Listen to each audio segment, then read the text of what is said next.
joining us from Jakarta is Yudhistha Susanto, Head of Equity at Manulife Asset Management, about $3.8 billion under management there. So 20%, that's quite a big call there to be making. What's it based on? Good morning.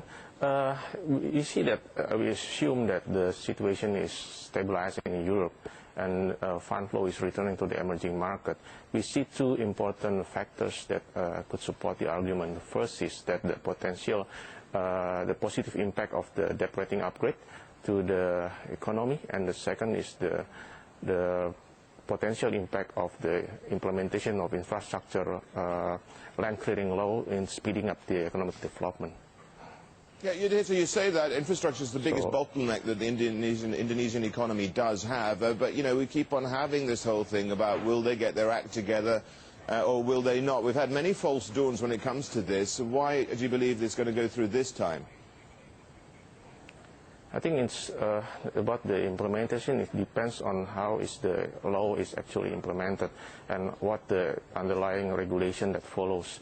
But we see that if it's implemented very well, it's going to be speeding up the economy, and it will be increasing the growth capacity of Indonesia economy.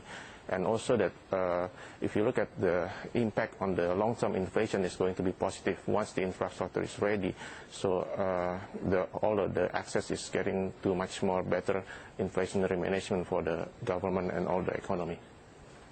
Yeah, let's also just talk, about the risks to your forecast here as well. There are obviously vulnerable parts of the global economy.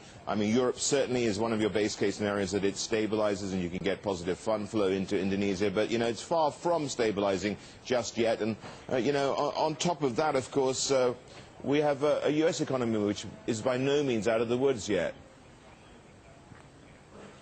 Yeah, we see that if you look at the bonds yield in Europe, especially on the troubled economy like Greece, is already reached a level that's quite stabilizing now. It's around 29 to 30%.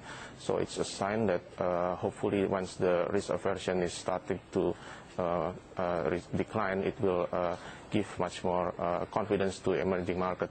So yes, the risk for the Indonesia economy will be related to the capital outflow potential, which could make the selling pressure come back again if things is going back to worse in Europe. And this also will have an impact on the bonds yield. Is also going up, and it will impact the economy as a whole because it will weaken the IDR, the rupiah. Right, let's just talk about, but your base scenario is you're going to get 20% growth there as far as the equity market goes. What is the best place to be invested in? And I suppose a lot of this will be dependent on that view, of course, that it is an economy which is, driven by demand from the consumers indigenously. Yeah, if you look at the Indonesian market, PE is now trading at 12.8. We expect the EPS growth to grow from around 15 to 17% for 2012, and also that the dividend yield for the market is around 2.5%.